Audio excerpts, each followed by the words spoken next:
We welcome the updates yesterday on current crisis in the Indian-occupied Jammu and Kashmir.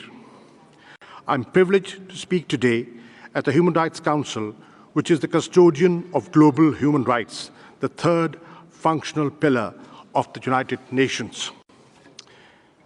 Mr. President, it is in this House that I brought the plea and the petition of the people of Indian-occupied Jammu and Kashmir, whose basic and inalienable human rights are being trampled with impunity by India. The people of this occupied land are suffering systematic and serial violations of their fundamental freedoms.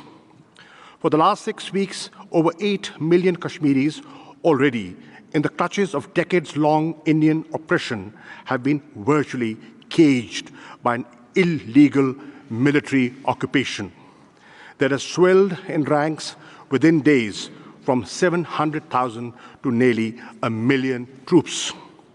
To what end, I ask, Mr. President? The answer is obvious, and it lays bare the real character of a country that pretends to be a bastion of democracy, federalism, and secularism. For the last 6 weeks, India has transformed occupied Jammu and Kashmir into the largest prison on this planet, with virtually no access to basic amenities and means of communication. Shops are running short of supplies, hospitals of life-saving medicines, and the sick and wounded, many of them due to the direct and indiscriminate use of force by the Indian occupation forces, unable to access even emergency health services.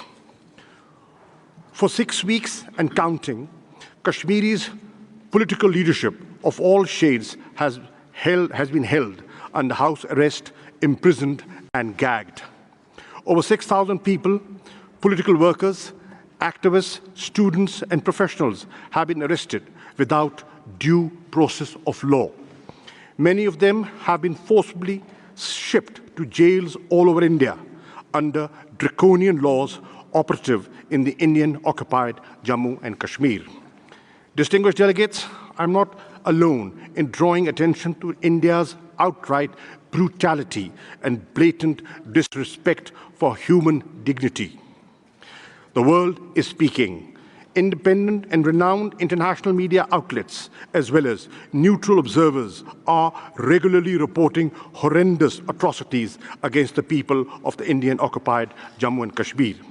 The BBC on the 29th of August reported gruesome details of torture of Kashmiri youth by Indian occupation forces.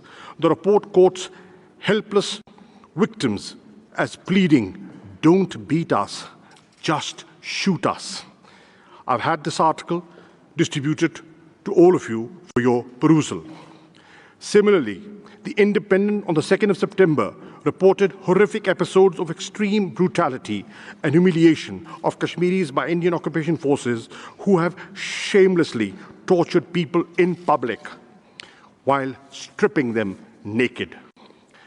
Another report notes that the victims of pellet guns that have been used with abandon by the Indian occupation forces for years and have blinded scores of innocent Kashmiris for life are now reluctant to go to hospitals for treatment due to fear of intimidation, arrest, and detention of the Indian occupation forces. No, ladies and gentlemen, this is not a flashback to medieval times. This barbarism is happening today in the 21st century. Of course, I do not need to remind a Human Rights Council that all this represents clear breaches of multiple international human rights instruments that India is party to.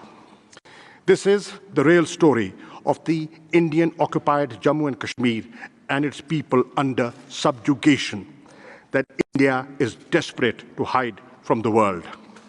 This is the true face of the so-called largest democracy of the world. This is the conduct of a country which aspires to be a permanent member of the United Nations Security Council. Mr. President, At the root of this mayhem is India's refusal to grant the people of Indian-occupied Jammu and Kashmir their right of self-determination. This 7-decade-old travesty of justice has been compounded by the present Indian government's nefarious and twisted dream outlined explicitly in the ruling party's manifesto to turn by force of arms Jammu and Kashmir's Muslims majority into a minority. India's unilateral actions of 5th August 2019 of altering the status of occupied Jammu and Kashmir, recognized as a disputed territory by the UN Security Council, are illegal under international law. With these illegal changes, India's presence is, by its own yardstick, a naked foreign occupation. These measures contravene the 4th Geneva Convention that prohibits migration to and from an occupied territory. They are also a flagrant violation of several UN Security Council resolutions. India's assertion that these actions are its internal affair is patently false. As a matter of fact, Jammu and Kashmir has been on the agenda of the United Nations for over 17 years now. The meeting of the Security Council on the 16th of August to discuss the Jammu and Kashmir dispute is an attestation of this fact. What is happening in Indian-occupied Jammu and Kashmir is not a country-specific situation in this Council's parlance. The atrocities and abuses are being inflicted upon the people of a disputed and occupied territory, as affirmed by international law. The situation in this occupied territory must therefore be of direct international concern. It is not and can never be an internal matter for India. Excellencies, the forlorn, traumatized towns, mountains, plains, and valleys of Indian-occupied Jammu and Kashmir reverberate today, and with the grim reminders of Rwanda, Srebrenica, and the Rohingya, and the pogrom of Gujarat. The people of Indian-occupied Jammu and Kashmir are apprehending the worst. Some have said that Kashmir echoes with the silence of the graveyard. Others contend that it is a lull before a storm. I shudder to mention the word genocide here, but I must. With the respect to the Genocide Convention, the Kashmiri people in the occupied territory as a national, ethnic, racial, and religious group of people face grave threats to their lives, way of living, and livelihoods from a murderous, misogynistic, and xenophobic regime. One international civil society organization based in the United States has already issued a genocide alert, proclaiming that the situation in Indian-occupied Jammu and Kashmir has crossed the 10 stages of the genocidal process. Distinguished delegates, India's effort to hide its atrocities in the Indian-occupied Jammu and Kashmir by falsely labeling it terrorism and cross-border terrorism are shameless and indefensible. Pakistan has suggested a number of bilateral and multilateral mechanisms that would disprove India's self-serving claims. We have recently proposed to double the strength of the UN observers mission to monitor the line of control. India outrightly rejects all these proposals. I have every fear that India will once again resort to false flag operations and the use of the bogey of terrorism as a red herring to divert international opinion, even attack Pakistan. Another Indian ploy to deflect attention is its increasing violations of the 2003 ceasefire understanding on the line of control and regular and persistent targeting of civilians in Azad Jammu and Kashmir. India has used cluster munitions and heavy artillery in flagrant disregard of fundamental norms of international humanitarian law. This must end immediately. Mr. President, I have regularly sensitized the UN Security Council about the grave dangers to peace and security in nuclearized South Asia and beyond, as a result of India's reckless posture and draconian measures. We have welcomed consultations by Security Council members on the unfolding developments. While the Security Council is seized of peace and security dimensions of the Jammu and Kashmir dispute, the Human Rights Council must pay far greater and immediate attention to the human rights of the people of the Indian-occupied Jammu and Kashmir. In doing so, the Human Rights Council has, for its consideration, the two Kashmir reports issued by the Office of the United Nations High Commissioner for Human Rights in June 2018 and July 2019.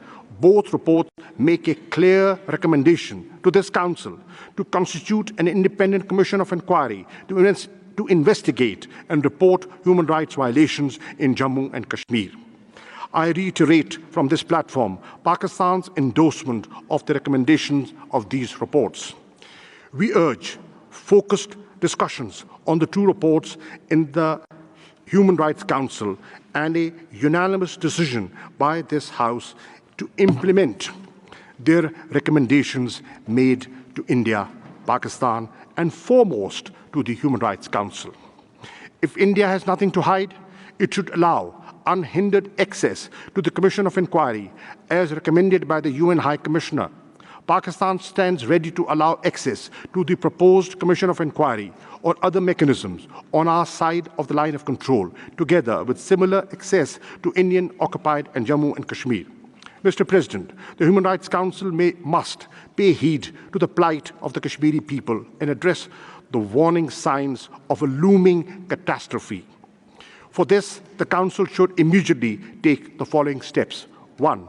Urge India to immediately stop the use of pellet guns, end the bloodshed, lift the curfew, reverse the clampdown and communications blackout, restore fundamental freedoms and liberties, release political prisoners, stop targeting human rights defenders, and fulfill obligations under the United Nations Security Council resolutions and various human rights instruments as required by international law.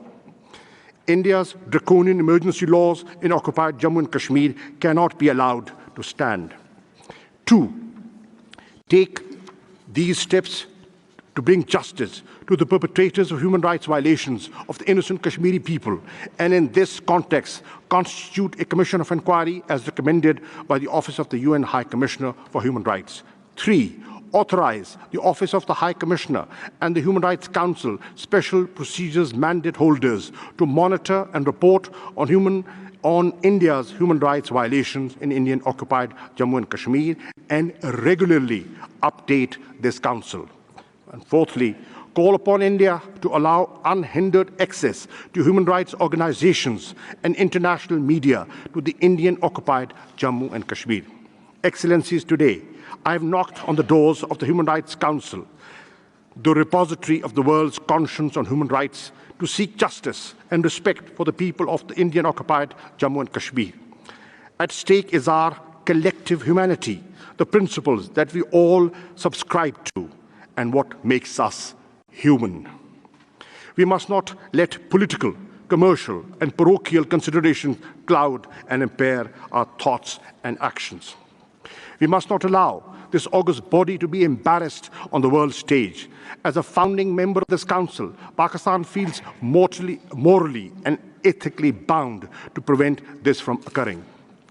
But to do so, we must not remain indifferent to the tragedy that is unfolding before our eyes. We must act decisively and with conviction. Distinguished delegates, let us not forget that history is replete with failed, barbaric campaigns to wage demographic wars to change facts on the ground. India's attempt must fail, but this inevitability must occur without allowing the illegal Indian occupation forces to spill any more innocent blood.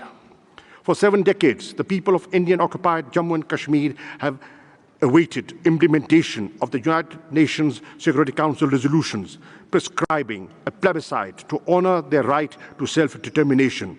History would be a most unforgiving judge if we fail yet again the people of this illegally occupied territory in their moment of greatest peril. Mr. President, let the world not forget the disastrous legacy of appeasement and the great cost of it to Europe. I invite everyone here to join us as we rise for justice. I thank you, Mr. President.